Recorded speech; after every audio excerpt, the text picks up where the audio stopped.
Can you talk about this resurgence of LA as being kind of like a real center in hip hop and R&B right now? Yeah. Because there was a long time where, because I'm from LA as well. Okay. And I noticed that there was a bit of a drought. You know, you had the classics and you had a bit of a gap. And you had like Game come through. Yeah. And you had a bit of a gap. And now there's just this. Everybody's out of LA or the Bay. Cali, nah, you're right. It's like, you know, everybody has their time. You had Atlanta, you know, have a cool run, or you have New York have a run. And now I just look at it like there's so many people in LA that are hungry, you know what I mean? From the rappers to the singers, just hungry just because, you know, for a while, you know, like you said, it was a drought, you know, but I look at it like the whole time, you know, it's the younger kids, you know, for a while we were just watching, you know what I mean? But working. And now there's so many different outlets. Like there's a website on the West Coast called Young California that really made a platform for new artists because, you know, the way labels have been lately, they're not taking a chance on new artists. You know, either you're signed and, you know, you've already been with us for years, so we're going to continue to promote you because we already got you and we want to protect our investment. Or you're one of the artists that slipped through the crack like a Trinidad James and you got a single that's popping, that's buzzing, and it's like, let's sign them real quick.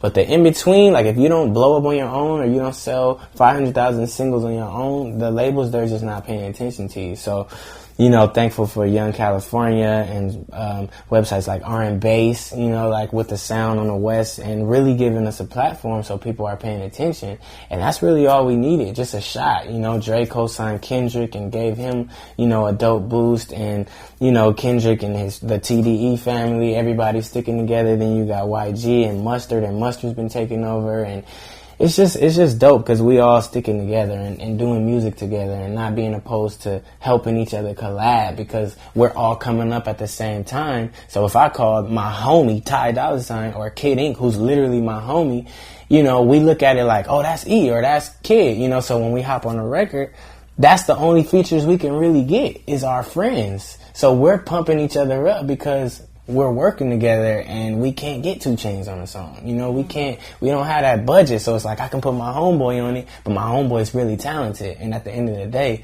good music is going to prevail. You know, the organic music is going to always, you know, stand out. So we interviewed Jermaine Dupri recently, and he said that he feels Chris Brown could possibly be bigger than Tupac one day. Mm-hmm. How do you feel about that statement? Man, I definitely think Chris Brown can be bigger than anybody, than everybody. That's, you know, Michael Jackson, of course, came out in a time where there was no free downloads. There was none of that, you know. So if you wanted Michael Jackson's album, you had to buy it, and then Thriller, 60 million probably now, you know. But in the day and age that we live in today, there's nobody that's touching Chris Brown. You know, he's from his voice to his talent to his charisma to his energy. He's a trendsetter. You know, there's so many different things that he's doing. You know, he's always in the media, whether it's good press or it's bad press. They're always talking about Chris Brown, you know. So, I don't know. I look at it like he could. You know, I agree for sure, you know, without a shadow of a doubt, because as long as he keeps going and, you know, keeps putting out music and is not afraid to listen to people, you know, he'll be good. He'll definitely be good.